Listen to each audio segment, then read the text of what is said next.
I was at Daily Harvest and Amherst. I was the dishwasher, doing like tables, trash, and making like coffee, smoothies, everything there. Oh, just seeing the success in the individuals, the smile on their face that they got their job, their first paycheck. It's incredible. They let me go because of the COVID-19. During COVID-19, everybody was in lockdown. Our individuals needed that little extra support, and the Northeast Arc was there. All through the pandemic, there's one local restaurant in PVD, Toscana's restaurant.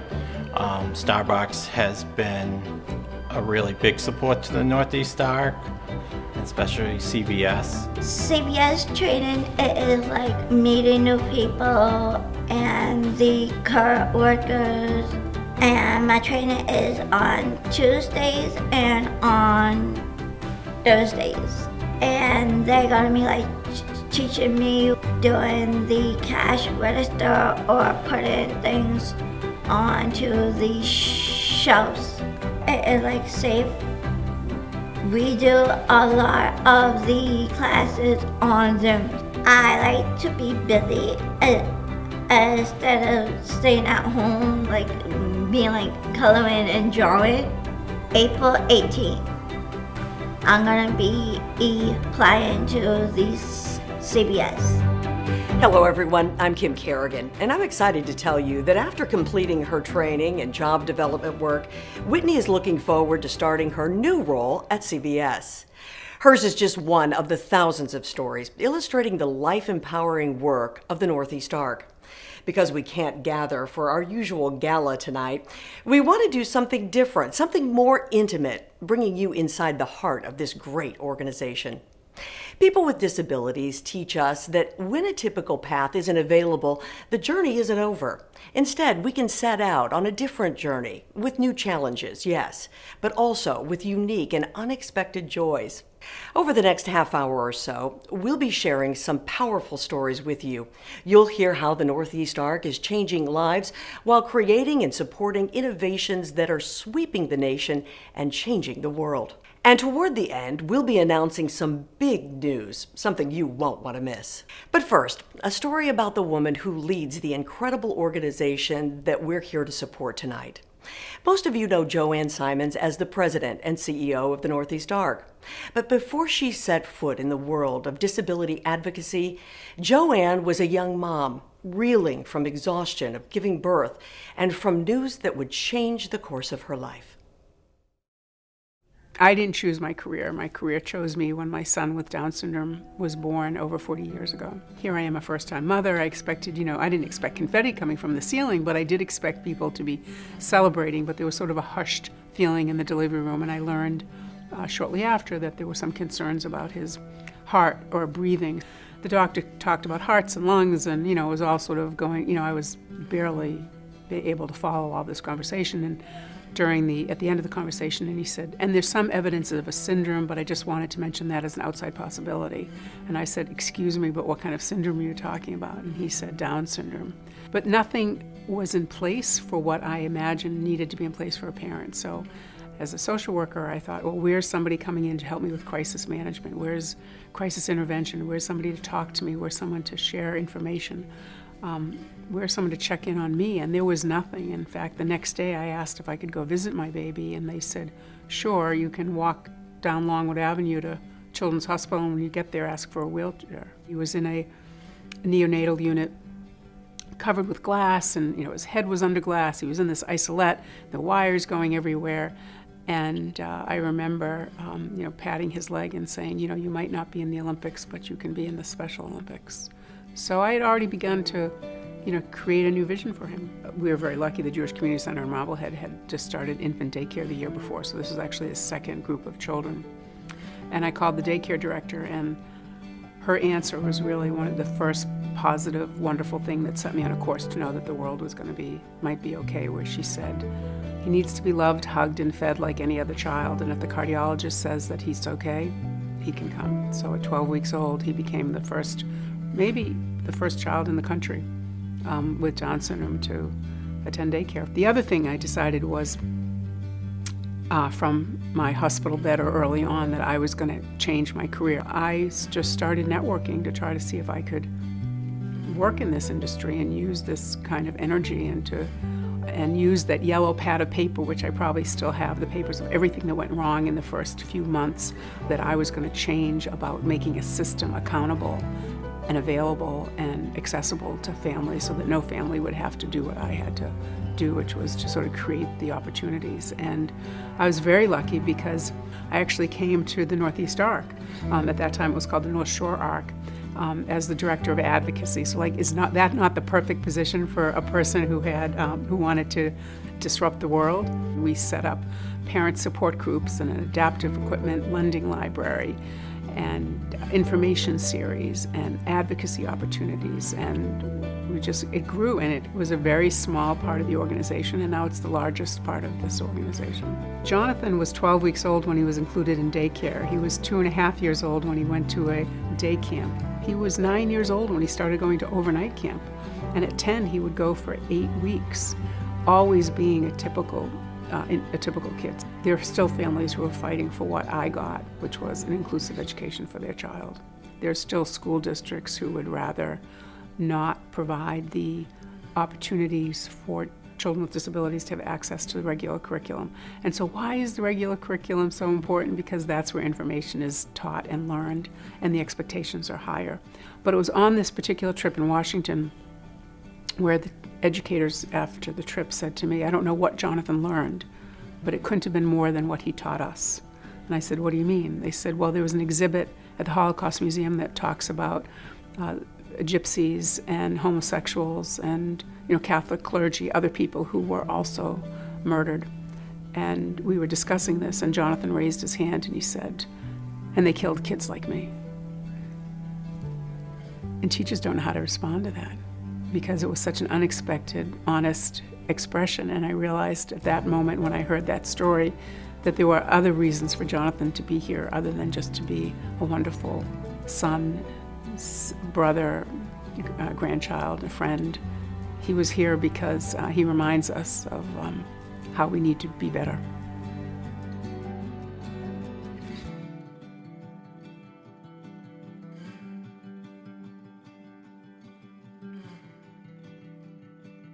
Joanne's story is similar to others you'll meet tonight. Their experience as parents compelled them to find creative solutions so that other families wouldn't have to struggle as they did. This is the passion at the heart of the Northeast Arc, and it's contagious. Each year, the Northeast Arc presents a member of the community with the Changing Lives Award. The award recognizes the outstanding support the recipient has given the Northeast Arc. This year's recipient is Charlie Brophy. Charlie is the U.S. East Regional President at Hub International and a true friend of the Northeast Arc. For the past few years, Charlie has served as the chair of our golf tournament, the longest-running charity golf tournament in the country. His leadership has resulted in new levels of success and made many people and organizations aware of the mission of the Northeast Arc. Charlie's gracious nature, collaborative spirit, and contagious energy are gifts to us all. Let's take a few minutes to hear from Charlie. Good evening. Thank you for taking the time to join us. While I wish we could be together tonight, I recognize we're living in unusual times. Although the pandemic has created challenges, it has also brought us together and provided an opportunity to experience life in a remote environment. We wouldn't be here without our generous sponsors and supporters. Their leadership and generosity allows the Northeast Arc to change lives every day. As we all know, the Northeast Arc has been doing incredible work for decades, and I'm proud to be affiliated with such an outstanding organization. I'm also delighted to continue my role as chair of the Arc's golf tournament. And as Kim referenced earlier, it's the longest running charity golf tournament in the country. I'm happy to say Hub International jumped at the chance to be the event's sponsor. In this role, I've learned so much more about the breadth of the programs and services the organization provides. They are truly changing lives every day. I'm really proud to be in a position to support the Northeast Arc and the incredible work they are doing to help individuals with disabilities and their families. Being recognized for these efforts is truly humbling. As you know, it takes a team behind the scenes for any one individual recognized, and I'd like to thank my team at Hub International, as well as my wife Kathleen and our family. Without them, I wouldn't be able to accept this award. As Kim has mentioned, there'll be some big news announced at the end of the program, but why wait? I invite you to join me now in making a donation to the Northeast Arc so that we can continue to do the work that is so important to our community. Thank you again, and I hope you enjoy the rest of the program. We want to thank Charlie for his wonderful, passionate, and generous contributions. Before we move on to our next story, we want to take a moment to acknowledge the generous sponsors who are making tonight's event possible. Without the support of community-minded individuals and organizations like these, I wouldn't be able to share some big news that I'm very excited to share in just about 20 minutes. So what sort of impact is the Northeast Arc having today? Here's one young family whose lives have been transformed by this organization.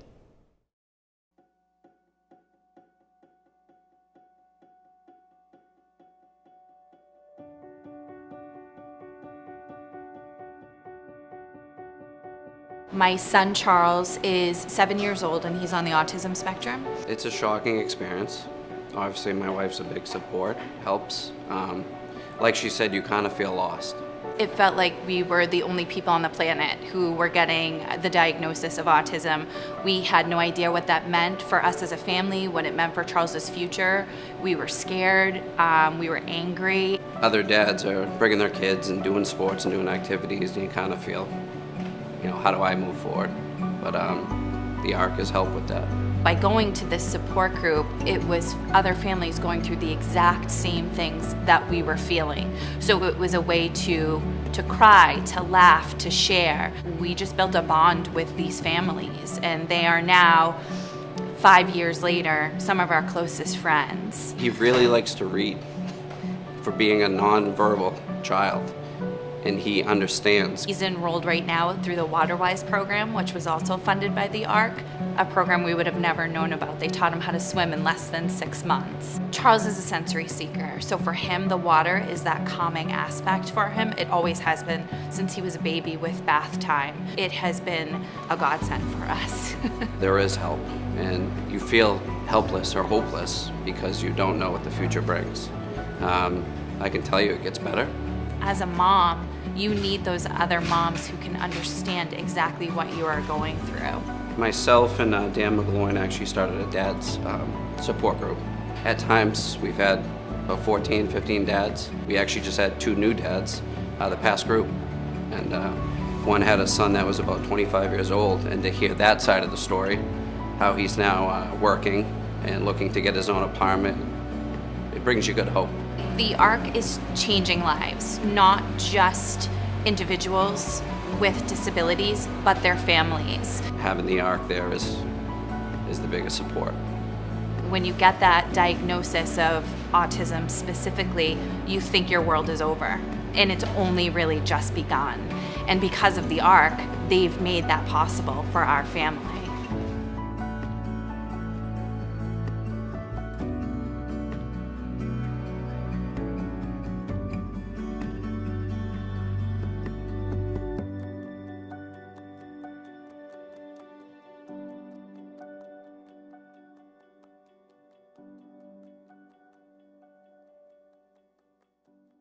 The mission of the Northeast Arc is changing lives, discovering abilities. But one new training program funded by the Northeast Arc is not just changing lives, it's saving them.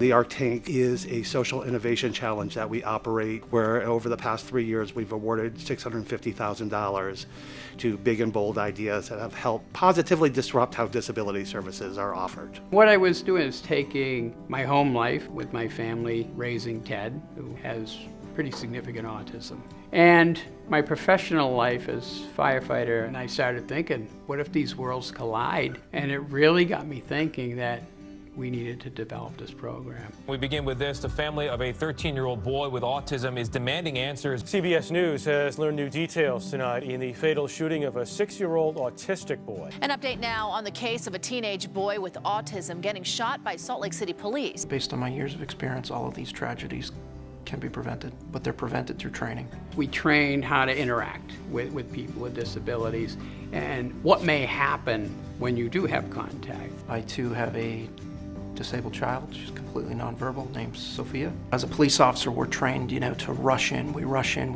and we problem solve, whatever that problem is. But this is unique. We're teaching these kids, you gotta rush in to solve this problem, but now stop on a dime.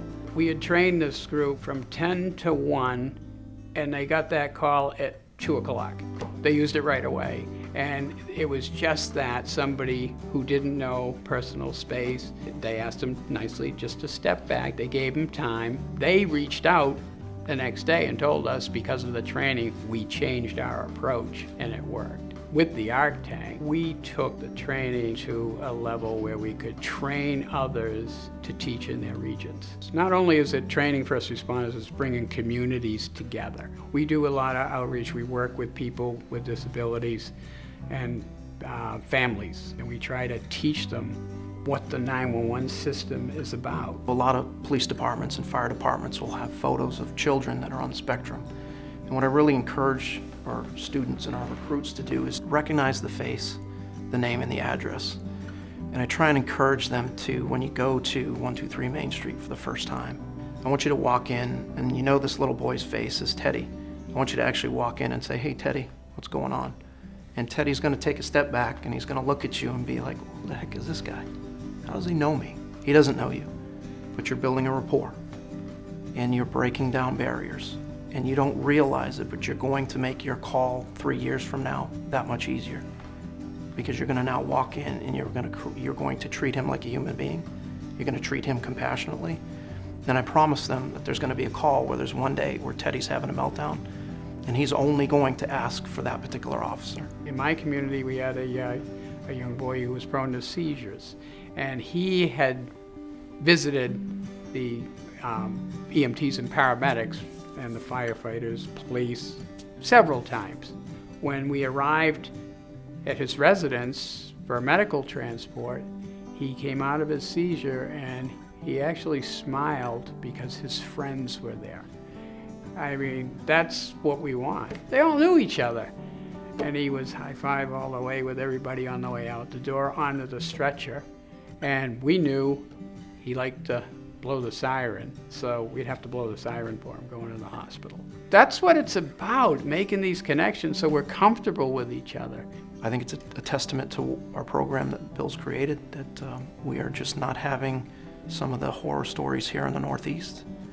And I think that's because we're getting to these kids, we're getting to these officers, and we're just not seeing the tragedies that you're seeing in other parts of the country. The feedback we get is tremendous.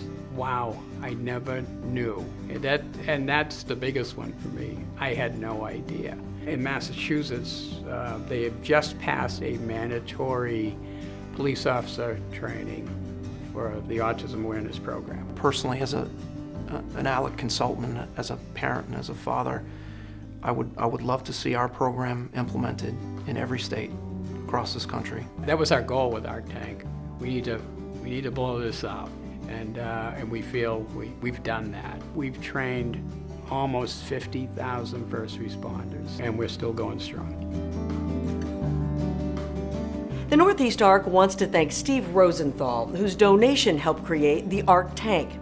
Your donation tonight will support positively disruptive initiatives like the ARC Tank. Bill and Ryan's training is making the world a safer place for people with disabilities and first responders. Its expansion across the country is being championed and underwritten by the Northeast ARC. It is truly extraordinary. Gloria Riccardi Castillo is also extraordinary, providing resources for 20 years to families who received a diagnosis of autism and creating support groups in multiple languages and locations. Her story also begins with her son. I'm a parent of someone with autism, so I found this organization many, many moons ago, and it was just that I found a place, I found my village. Gloria is not only a colleague of mine, but she's also a friend, and we've worked together for over 25 years. My son was a very good communicator, but he has no means to communicate at the time. So in the school, they started using these little pictures. So he will point at things, and that's how I learned that he could understand. So we started making pictures, but it was so time consuming. It was so difficult. And he was upset about something, and we were trying to understand what he wanted. So it was like, what is it, honey? Can you point? Can you show me? And he'll be just frustrated, crying. When I went to a conference, they had a technology booth, and I went there, and they were talking about communication and people with disabilities. And so I went there, and I heard all about it from this guy, and I was like, oh my God, we can do this for my son. I think it was $4,000, and we were like, oh my God. So the school was not in agreement, so we paid for it. The school didn't have to. But when he started using it, it was like magic. And I remember my husband built something, put something in the chat PC, and asked him to go get your sisters and ask him this dinner time.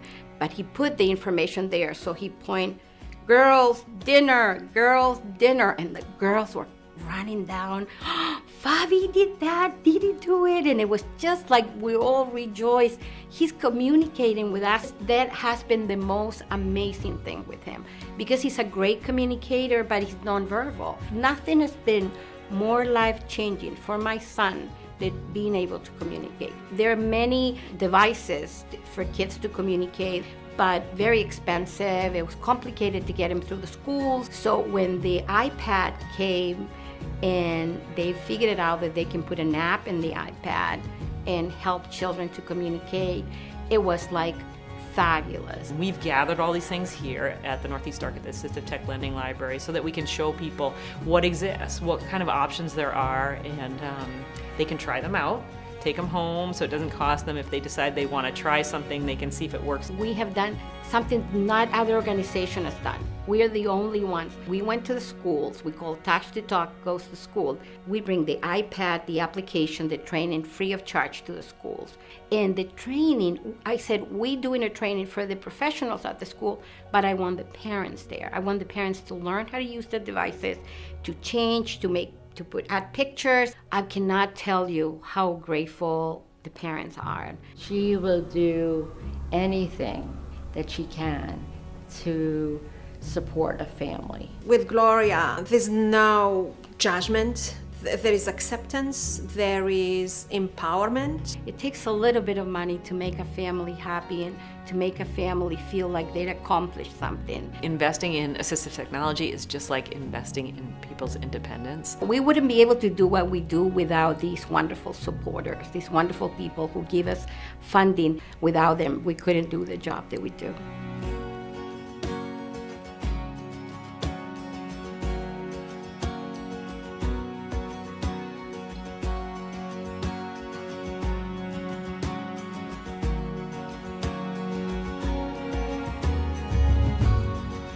Gloria reminds us that philanthropy is a key to the continued success of the Northeast Arc. By investing in the sort of assistive technology that changed her son's life, you provide the gift of independence to people with disabilities. Today, the Northeast Arc is a rock-solid, well-run, and mature organization that has simultaneously developed the ability to innovate quickly as the needs of families change. One of the people responsible for that rare combination of attributes is Darcy Immerman, who's ending a successful term as chair of the board of directors. You have to look back on 2020 and try to find those wonderful nuggets. And we had some wonderful nuggets. I mean, frankly, we had some wonderful actions. We had some very brave employees. We had incredibly important donors that stepped up. It really shows the fact that we are understood by the community and what our value is, that the people that support us understand what that value is and understand what the risk of losing that would mean to the community. So what would be lost without the Northeast Arc? An incredible resource for parents and for families. the people that we serve would be more isolated again. And isolation is a horrible, terrible thing. You think you understand what isolation means until a pandemic hits and you really understand what it means to be isolated. The other thing that we would lose would be the joy that the individuals that we work with bring to the community. I'll see somebody walking by that's wearing a piece of Shine jewelry, and I recognize it, and it's at the PBD Essex Museum, and you can buy our jewelry in different places now. I'm thinking the individuals that made that were sitting in a room together, happy, contented, challenged. I've said this from the day that I walked in the door. Whatever I have been able to do or to give to the ARC will never be matched by what I've received. I want to thank the board. I want to thank the advisory board.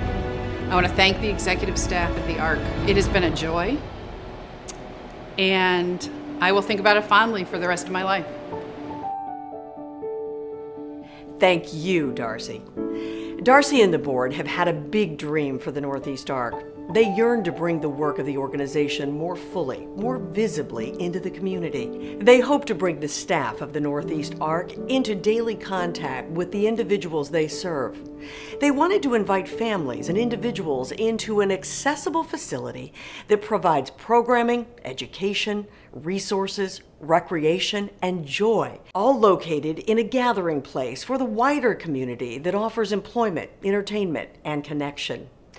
And now, as of today, that big dream has come true. People think of disability, they think of the Northeast ARC because we've been here for over 65 years. The Northeast ARC's mission is to include people with disabilities in our lives. What we're trying to do is to make this region the best place for people to live. The early founders of the Northeast ARC didn't want their children to be shunned aside, forgotten about. And from those early humble beginnings, the Northeast ARC grew into what it is today, which is a powerhouse with 1,100 employees impacting 15,000 people every year. The Center for Linking Lives at the Liberty Tree Mall is 26,000 square feet of all our community-facing programs. For people who want to be more independent, again, what a place, what a perfect place to be. And plus, public transportation-wise, all the public transportation pretty much comes to the mall. And so when you start to look at the reuse of these kinds of centers, we really were talking from the beginning about the fact that if the space doesn't serve the mission, then it's not the right space.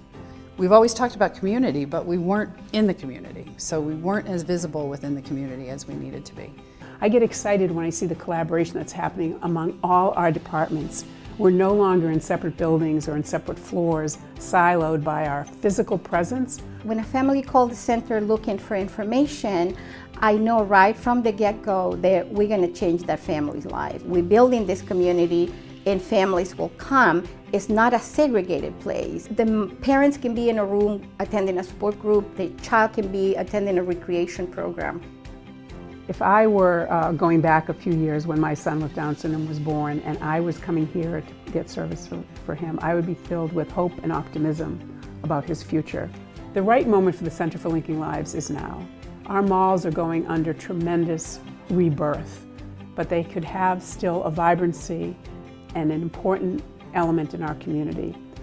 If you look at this kind of space, the ability to be able to quickly change it, I mean, there's nothing here that's fixed, that can't be moved, that can't be a hotel space so that people can come and go. And I think really ready to come at whatever comes at us next. And I love the fact that we have all glass doors going in and out of these spaces. There's nothing that's behind closed doors anymore. I'm excited about the fact that the community gets to see us every single day and they know what we do. And the excitement around Parcels, the retail store that we've opened that features the work, the products made by people with disabilities from all over the country. My name is Elizabeth Jason. I paint and I make this mask and we do arts and crafts. The Center for Linking Lives also provides an important environment for eliminating barriers that exist between staff and the people that support them. You really don't know who are the helpers and who are being helped. So I've been in this agency since summer of 1993. They helped me to find a job. I cleaned the 2 buildings, one here and one across the mall. I do a variety of different programs. I work in employment opportunities, where I go work for a job called Bright Future Living.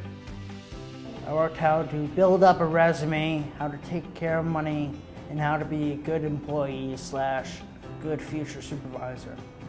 There's a vibrancy here. There's a feeling of, I can be myself. I can do things here that I might not have an opportunity to do elsewhere. I have a lot of friends in the program. I like to learn. We have never forgotten that innovation is the core of what we do. When this space, post-pandemic, is fully realized, so fully staffed, and we're doing all that we're capable of doing, we will have a playbook that will allow other organizations in other towns and cities around Massachusetts and around the country to do the same thing. In 10 years or so, we're going to look back and say that this was a game changer, not only for the North Shore, but for the country.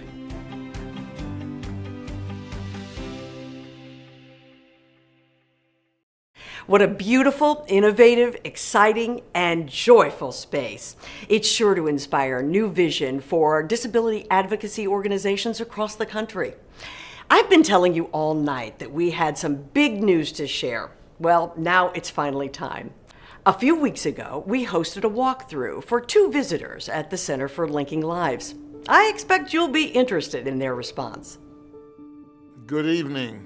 I'm Robert, and it's so great to be with you here tonight virtually. And I'm Josh Kraft, the president of Kraft Family Philanthropies, and my dad and I are so excited to be able to be with you virtually tonight to celebrate Northeast Arc and their first ever capital campaign, the Campaign for Linking Lives. Our family has a history of promoting social equity. We try to work with strong partners who seek to provide opportunities and support to individuals and families across all of our communities.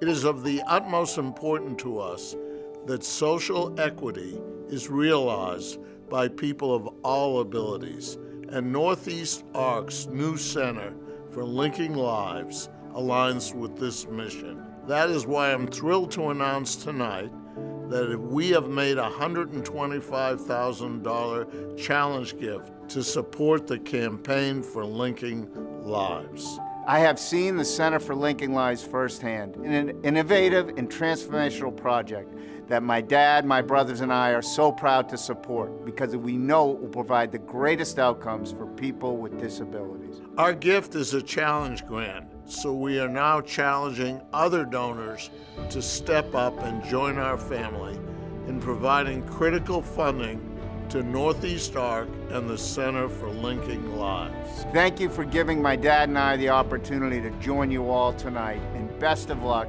with the Campaign for Linking Lives. Go Revs, go Pats!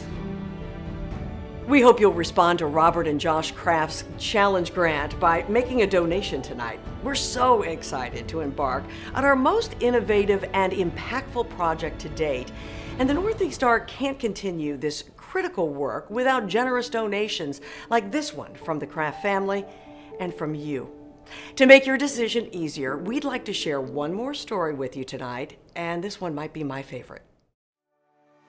I love doing this work because I love the people that I work with. It's a job that I love. It's more than a job, really. It's my mission. I love coming to work every day. I love seeing the success when someone gets a job. So the Northeast Arc changes the lives of over 15,000 people every year. We serve close to 5,000 people in over 100 towns and communities in Massachusetts. The national average right now for rehospitalizations is 15%. Massachusetts is 17%. We are currently at 1 to 2%. We do have about 150 families, and we do about 22 to 24,000 hours a month. They kind of like help us going into the real world on your own. I love the Northeast Arc. I love helping people, make people feel good, put a smile on people's face. We have fabulous nurses on staff. We have fabulous direct support staff who do this work every day. Northeast Arc's response to the COVID-19 pandemic has been unbelievably amazing. Not only did you identify creative sources for PPE and shift many of your programs to a virtual model almost overnight, you found innovative ways to keep delivering critical services to thousands of individuals and families across the Commonwealth. You can't believe the commitment that they have. It is like they are family members and they care for them like they're family members. They are empathetic, they are joyful, I think they're really compassionate, and they're really creative. I think they create such a beautiful community for families and for people with disabilities. It started like at 22 and now she's going to be 57 in May. It's kind of like a home away from home. Yes. The easiest way to challenge a mission is to innovate. We did it this way before, it worked just fine, but what if? So once you start to go down that path, you're saying, I understand the importance of the mission, but I'm looking forward to what we may not have considered yet. And to me, that's innovation. Most of the really innovative and unique program models, such as Breaking Grounds, the Black Box, and Parcels, started from private donations. The Northeast Arc couldn't do its work without philanthropy, because philanthropy allows us to be innovative, creative, and positively disruptive. If we had buckets of money, one of my biggest goals would be to make sure that everybody knows about early intervention. Well, our biggest challenge is not having enough nurses. So our biggest struggle is really finding committed and qualified staff. I would love to think about how do we build out gardening space to do flowers and food and herbs and things that they can ultimately bring inside. And giving up your time is just as important to this organization as giving up your money. Many of my volunteers have gone on to school to study in the field. So how good is that? I don't want to think about how my life would be without the support of the Northeast Arc. Northeast Arc is a big part of our lives. We'd be lost without them. If we didn't have the ARC, poor Lisa would be stuck with me, and instead Lisa has a full, rich life. I very much like the Northeast Arc and working. I work very hard to earn my paycheck. If it wasn't for the nurses, they would be in institutions rather than at home. We would be lost, truthfully. We say that it saved our lives. Since I've been in the program, I've been coming out of my shell. You can be who you want to be with a disability. If Northeast Arc didn't exist, it would be different. I wouldn't have a lot of friends and have a job. Well, Stephanie came to us a while ago. She lived in a group residence in Gloucester. I was in a group home for about 8 years, and then I moved to shared living, and then I am in another Northeast Arc independent living house in Salem. So she's a real success story of how we've been able to help somebody move from needing 24-hour staffing to really needing very minimal supports. We became part of the ARC family very early, and 30 years later, we're still part of that family. The creativity that I see here, it's so beautiful and so satisfying when you see a program that you know needed to happen, but you didn't know how it could possibly happen.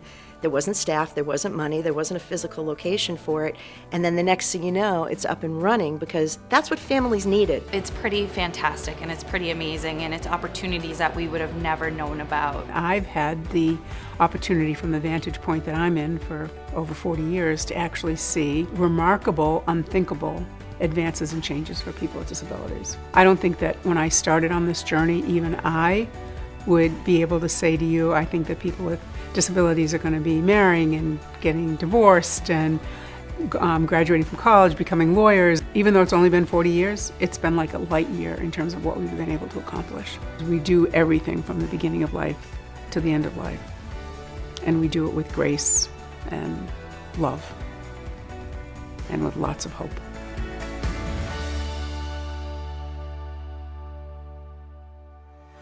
Please join with me, with the Kraft family, with Whitney, Stephanie, and Laura, with Joanne Simons and Charlie Brophy, with Candace and Nate Perrault, and with the chorus of voices from the organization and the community.